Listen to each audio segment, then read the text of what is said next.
Salut et bienvenue sur 350 FPS. Aujourd'hui, encore une fois, je tiens à remercier la boutique BTB Airsoft pour le prêt de cette réplique. Donc surtout, n'hésitez pas à les regarder dans les descriptifs de la vidéo. Vous y retrouverez le lien direct vers leur boutique ainsi que leur page Facebook.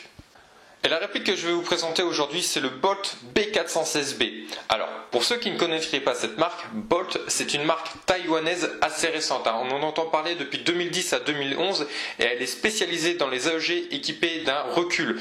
Donc vous avez ici une réplique blowback avec un recul, ce qui est assez rare dans les AEG. La référence B416B, ça vous dit très certainement quelque chose. Et oui, on est sur une réplique d'un HK416, mais faute de licence, puisque celle-ci est propriété du Marex, nous avons une réplique qui propose quelques différences par rapport à l'arme réelle pour ne pas avoir de soucis vis-à-vis du Marex. Mais passons tout de suite à l'unboxing. Cette boîte, elle est vraiment très jolie. Dessus, vous allez retrouver un petit sticker qui vous rappelle le décret concernant la commercialisation des objets ayant l'apparence d'une arme à feu, ainsi qu'un petit logo qui vous rappelle que cette réplique est destinée aux majeurs. Sur les côtés de cette boîte, vous allez retrouver une explication concernant le système BRSS, les informations concernant la référence et quelques consignes d'utilisation, et pour finir, nous avons également une indication concernant la puissance ainsi que le coloris de cette réplique. Dans cette boîte, on va commencer par retrouver un patch qui est fixé sur le pontet de la réplique. On va également avoir deux stickers au nom de Bolt.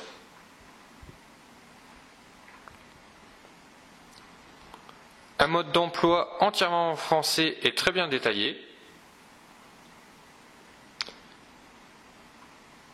Une fiche de relevé chronie exprimée en mètres par seconde. Alors cette boîte, elle me fait fortement penser à une boîte Tokyo Marui vu que la réplique est fixée par deux velcro.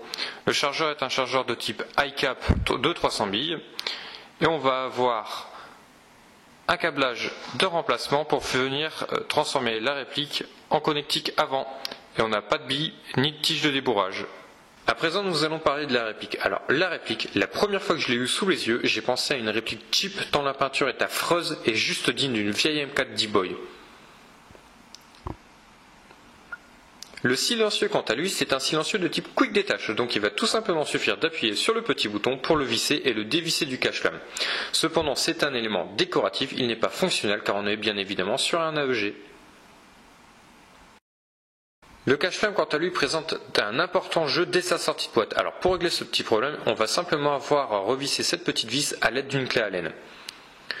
Le grip, quant à lui, fonctionne très facilement. On dévisse, on le positionne et ensuite on revisse comme on veut. Par contre, on a un grip de type cheap car on a d'importantes traces de moulage de chaque côté de celui-ci. Le sélecteur de tir comporte trois positions vraiment très bien marquées, il est ferme et très agréable à utiliser. Pour accéder au hop-up, on va avoir simplement à tirer sur le levier d'armement, par contre le bolt stop ne fonctionne pas et on va devoir retenir la culasse à la main. Ce hop-up est un hop-up de type Pro-Win, on a une grosse molette pour le réglage.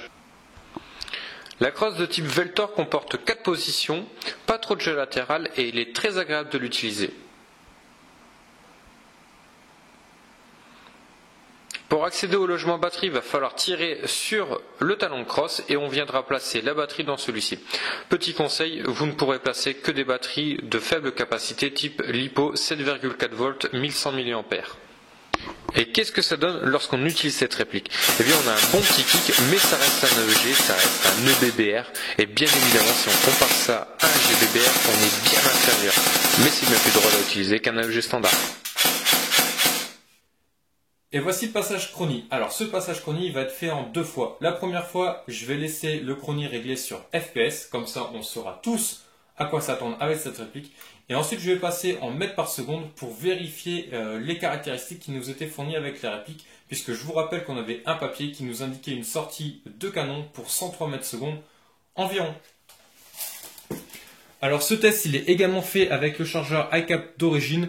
Et je rencontre quelques problèmes à l'utilisation avec. Et pour rappel, j'utilise bien de la 0,20 g, donc cette bille-ci.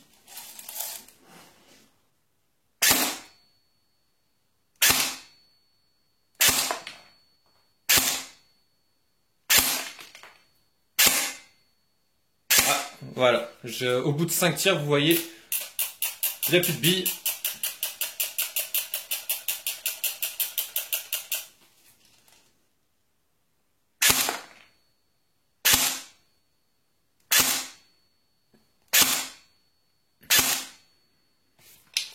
Bon, c'est pas tout à fait stable, hein. On passe de 330 à 319 et on va passer au passage en mètres par seconde.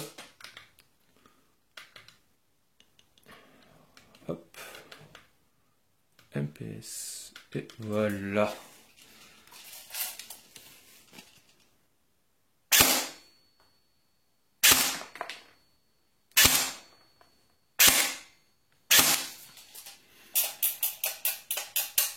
Bon, c'est pas mal, hein, on n'est pas trop loin quand même des 103 mètres secondes.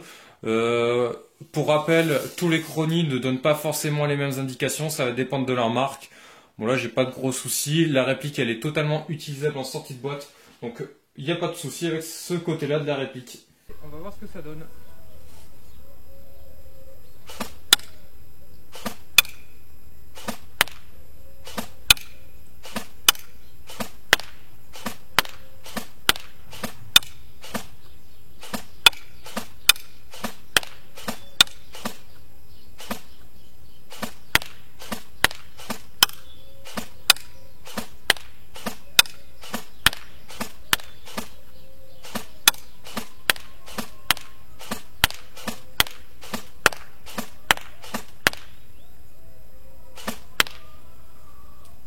Un petit coup en full.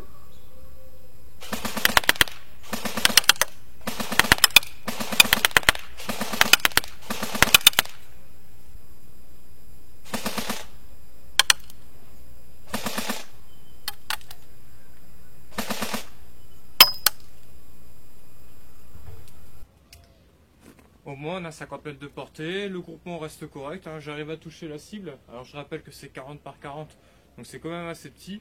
Mais à 50 mètres on peut quand même toucher un buste humain, donc il n'y a pas de problème. On a une bonne portée et une précision. Alors pour finir, qu'est-ce que je pense de cette réplique? Eh bien elle est sympa à utiliser, c'est vrai, c'est un EBBR, on a quelque chose qui est bien plus drôle à utiliser qu'un AEG standard. La portée et la précision de cette réplique sont également correctes, hein. Alors je vous rappelle que lors de mes tests, il faisait des températures négatives, il gèle, ça se voit sur la vidéo, moi j'avais super froid, et ça va également nuire à la qualité du hop-up, ce qui va évidemment en faire partir la portée et la précision. Et pourtant, cette réplique a passé quand même haut la main le test de portée et de précision. Néanmoins, son prix est vraiment son point noir à cette réplique. Entre 550 et 600 euros, on est sur une réplique qui est quand même très élevée par rapport à ce qu'elle propose. Je vous rappelle qu'on n'a pas de offset, pas de bolt stop. Ça, c'est quand même quelque chose que je regrette par rapport au prix. Et pour moi, cette réplique aurait été plutôt mieux placée à un prix compris entre 350 et 400 euros pour le pack qu'on a. Moi, je vais vous laisser là. Donc sur ce, à plus et visez juste.